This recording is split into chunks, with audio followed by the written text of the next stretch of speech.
Okay, well, it has been more than a month since the assassination attempt on former President Donald Trump.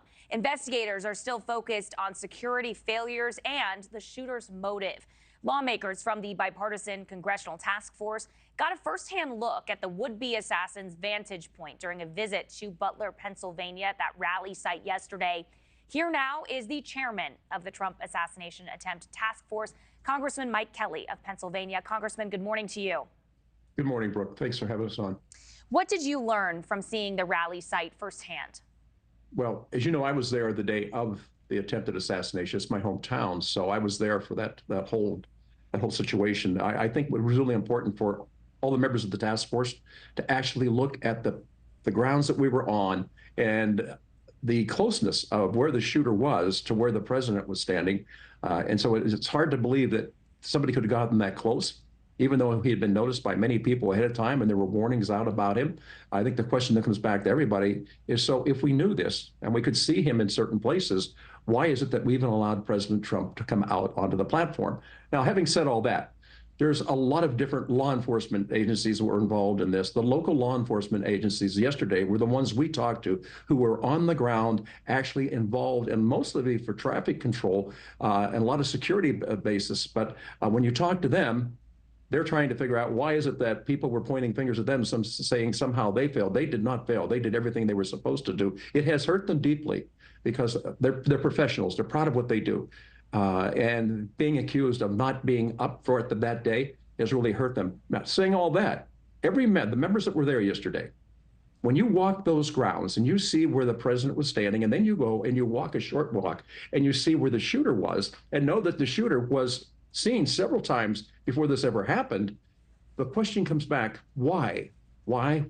How do we have such a failure in the security and understanding the perimeters of how the shooter got to where he got, noticed many, many times, and well ahead of the president coming out on the platform? The question then, I think, that looms in everybody's mind, how did we have how do we miss that? How did we not understand that? How did we not understand all that was going on then? And at the end of the day, you know, people talk about Corey Compatore dying. He did. Also, Mr. Brooks died. There was two people that lost their lives that day. The president was wounded. Two other people were wounded.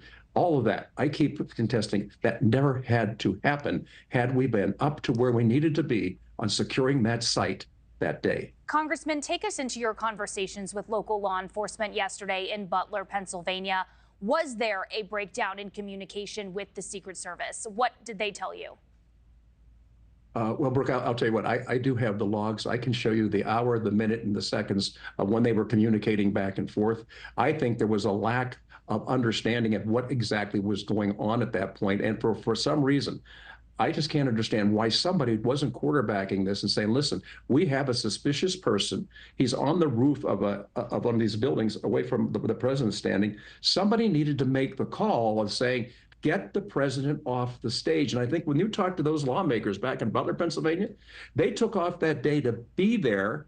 There wasn't a lot of communication, when we talk about communication beforehand, on what their role was to be that day. And then during the affair, there was communication going back and forth. And I think most people would have to ask themselves, so are you telling me you didn't realize you could communicate until the shooter took a shot at the president? You didn't know that beforehand? You hadn't done a run through? You didn't know these things? I will tell you this.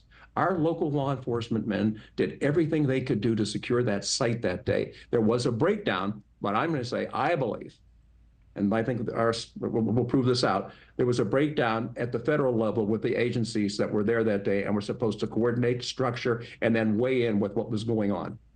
Okay. Still, to your point, so many questions. Your task force still investigating all of this. Congressman Mike Kelly, thank you for joining us. Appreciate the conversation this morning. Thanks for watching, everybody. Go to joinnn.com to find NewsNation on your television provider. Also, don't forget to click that red subscribe button below to get more of NewsNation's fact-driven, unbiased coverage.